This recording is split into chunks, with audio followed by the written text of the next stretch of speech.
Partido Comunista do Brasil não é mais clandestino.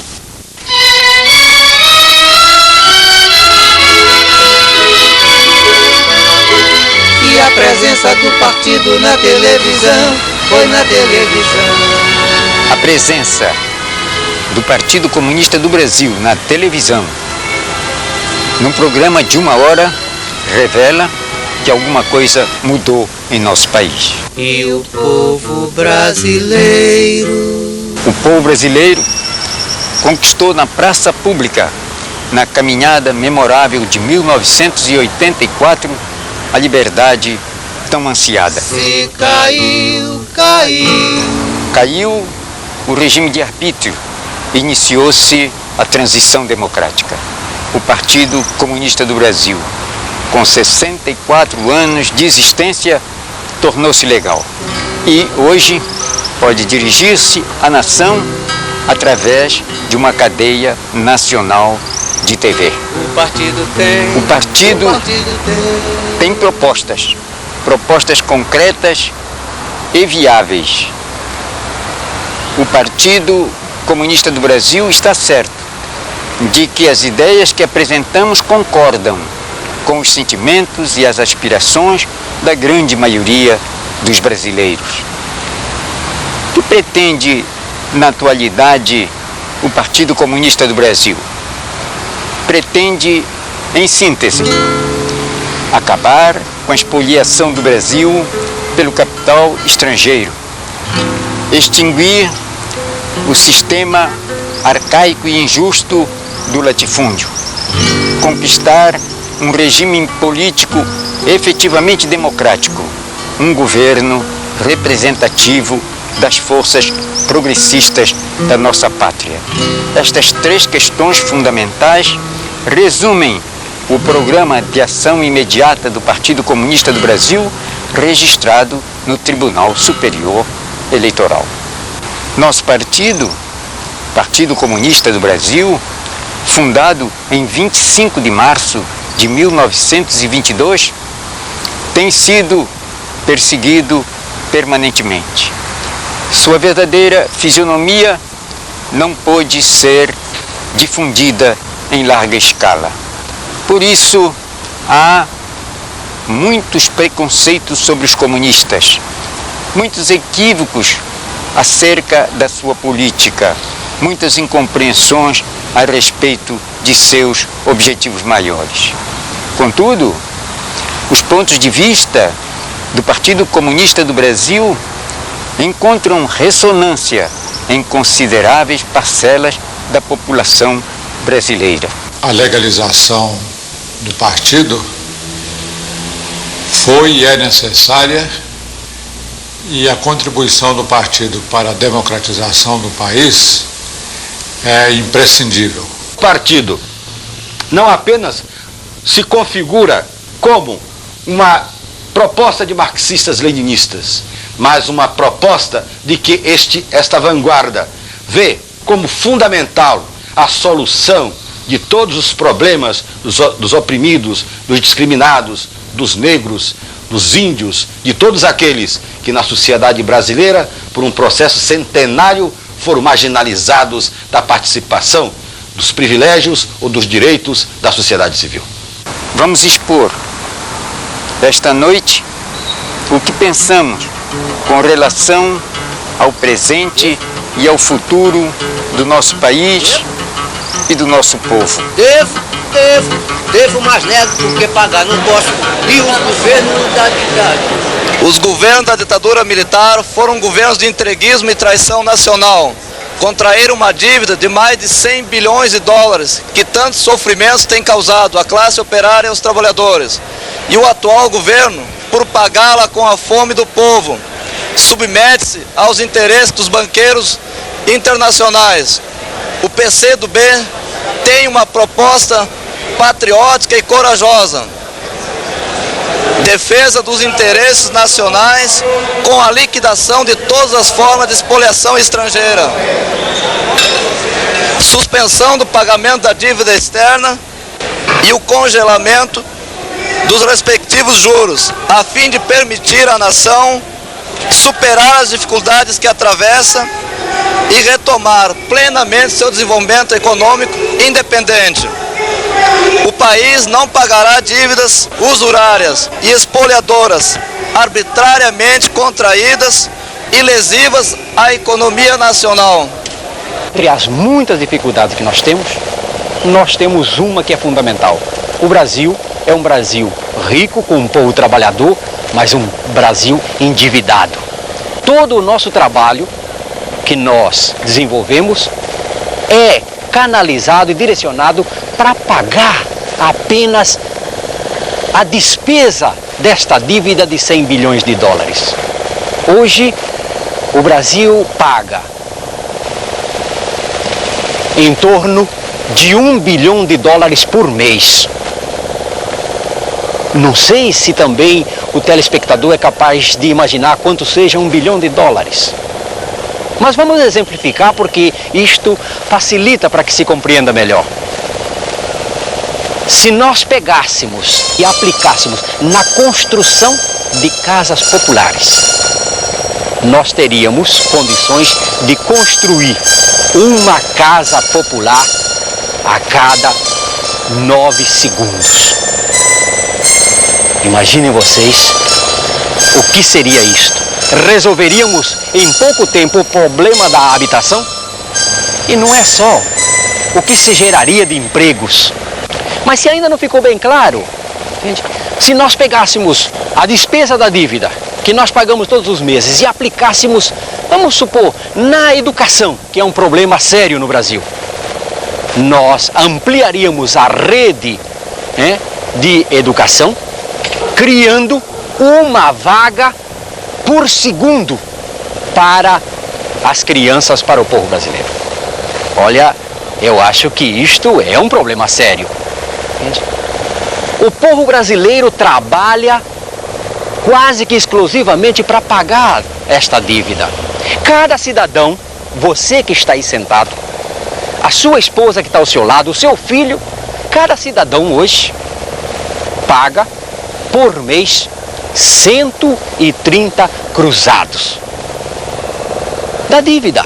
Uma dívida que não fui eu que fiz, que não foi você que fez, que não foi ninguém que fez. Foram os governantes deste país que assumiram compromissos com banqueiros internacionais, com multinacionais e hoje sobrecarrega a população. Resolver o problema do Brasil? Não acredito que seja uma tarefa fácil se a gente não encarar este problema, o problema da dívida. Este é um país que sempre viveu na dependência do estrangeiro. Vejam bem, estas fábricas todas que nós temos aqui, poucas são brasileiras. A maior parte delas são multinacionais. O que fazem elas aqui? Desenvolver uma tecnologia brasileira? Não. Gerar riquezas e progresso para o país? Também não. O que elas fazem aqui é explorar a matéria-prima que é barata e a mão de obra que é de graça. Para o quê? Para levar para suas matrizes, para engordar, entende? Os países de origem delas. Então, é preciso se colocar um paradeiro e dar um grito de independência no Brasil. Carajás, Carajás. Por exemplo, nós temos grandes riquezas no sul do Pará. Serra de Carajás é uma das maiores jazidas de minérios. Esta jazida de minérios, que é uma coisa que não se renova, é uma coisa que não se recria, se você tirar, não se coloca mais no lugar. Esta jazida está sendo explorada quase que exclusivamente por estrangeiros. E o governo brasileiro ainda contrai dívida, pega dólares emprestados para construir uma ferrovia que tem a única finalidade, pegar o minério de Serra do Carajás para levar para o porto de São Luís do Maranhão para ser exportado para o exterior. Esta ferrovia, ela custou um preço altíssimo para o povo brasileiro. 270 cruzados por centímetro de ferrovia. Veja bem, telespectador, gente, eu acho que isto é um preço muito alto para atender única e exclusivamente interesses de multinacionais e de banqueiros internacionais. O governo tenta resolver o problema do déficit interno vendendo as empresas estatais. Ainda há poucos dias eu recebi um telefonema do diretor do sindicato. Ele me convidava para um ato na porta da Mafesa e o ato era para defender a Mafesa, que é uma ponta de lança da indústria ferroviária. É uma indústria que desenvolveu uma tecnologia nacional adaptada à situação do Brasil. É uma indústria que está capacitada a construir qualquer tipo de máquina de vagão para circular em qualquer trilho aqui no Brasil. Esta indústria está à venda. Está à venda por quê? Porque há grupos econômicos que estão interessados em abocanhar mais este filé mignon. Filé mignon de uma luta do povo brasileiro. Porque a empresa estatal nada mais é do que a luta do povo brasileiro que conseguiu aglutinar em suas mãos determinadas áreas do setor econômico que em determinadas épocas o setor privado não estava interessado em investir. O Partido Comunista do Brasil propõe a imediata suspensão do pagamento da dívida e dos seus juros, porque só assim se estancará essa sangria constante em que o povo brasileiro está submetido a pagar uma coisa que ele não deve. Muita gente pode achar que isto é o fim do mundo. É absoluto. Nos Estados Unidos já houve suspensão do pagamento da dívida. Na Inglaterra também já houve suspensão do pagamento da dívida. Por que no Brasil não se pode suspender o pagamento da dívida, uma vez que nós estamos convencidos de que é por aí que se solucionam os problemas em que o povo enfrenta hoje? Devo, mas nego porque pagar não devo. Nesse congresso de reconstrução. Nesse congresso de reconstrução da Central Geral dos Trabalhadores, a CGT, 6.000 delegados e 1.500 entidades sindicais aclamaram a proposta de suspensão do pagamento da dívida externa. Devo, mas nego. 2.600 sindicatos de trabalhadores rurais, 4.500 trabalhadores, no quarto congresso, decidiu pela suspensão da dívida externa. Devo não. Nós, os metalúrgicos de São Paulo, também estamos atentos ao problema da dívida externa. Tanto que no nosso último congresso aprovamos a resolução da suspensão do pagamento dos juros e da dívida externa. Não devo. A União Nacional dos Estudantes, a UNE, defende com intensidade a suspensão do pagamento da dívida externa. Os estudantes têm uma firme posição de repúdio à dívida externa, desde a reconstrução da UBS e da UNE. Nego! Fui membro da Comissão Parlamentar de Inquérito que investigou a dívida externa. E ali, por unanimidade, a CPI chegou à conclusão de que parte ponderável da dívida é ilegítima e que o povo brasileiro não deve pagá-la. Nego de novo. No primeiro Congresso Nacional da Mulher Trabalhadora, realizado pela Conclate em janeiro em São Paulo, foi aprovado por ampla maioria a suspensão do pagamento da dívida. Que dever nada. O terceiro Congresso Nacional das Associações de Moradores, realizado recentemente em Brasília, que contou com a viva participação de 7.500 delegados de todo o território nacional, representando os bairros, as vilas e as favelas, decidiu pelo não pagamento da dívida externa. Decidiu pagar, não pagar por quê? Porque o Brasil é um grande país. O Brasil é um grande país. São 8.500.000 quilômetros quadrados. Possui terras férteis, adaptadas à produção de todos os tipos de gêneros alimentícios e produtos agropecuários. Tem um clima favorável à produção agrícola e muita água que permite que essa produção seja abundante. E temos um solo relativamente plano, uma topografia favorável à motomecanização. E, acima de tudo, um povo trabalhador, um camponês altamente produtivo. E, apesar de tudo isso, constantemente se vê pela imprensa, pelos noticiários dos mais variados órgãos, que existe crise agrária, que existe crise no campo, que faltam alimentos, que os preços são exorbitantes, que se importa arroz ou se importa feijão. Além disso, se ouve muito falar também de violência no campo, de assassinatos, mortes, expulsão de camponeses de suas terras.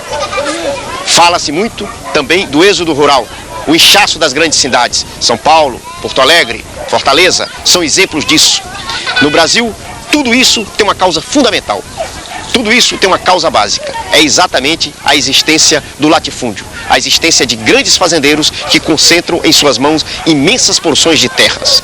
O latifúndio no Brasil detém cerca de 409 milhões de hectares. Isso corresponde a 2/3 do território nacional.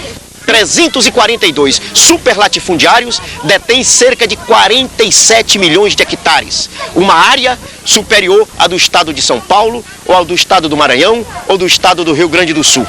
Enquanto isso, na outra ponta, nós temos uma massa de 2,5 milhões de pequenos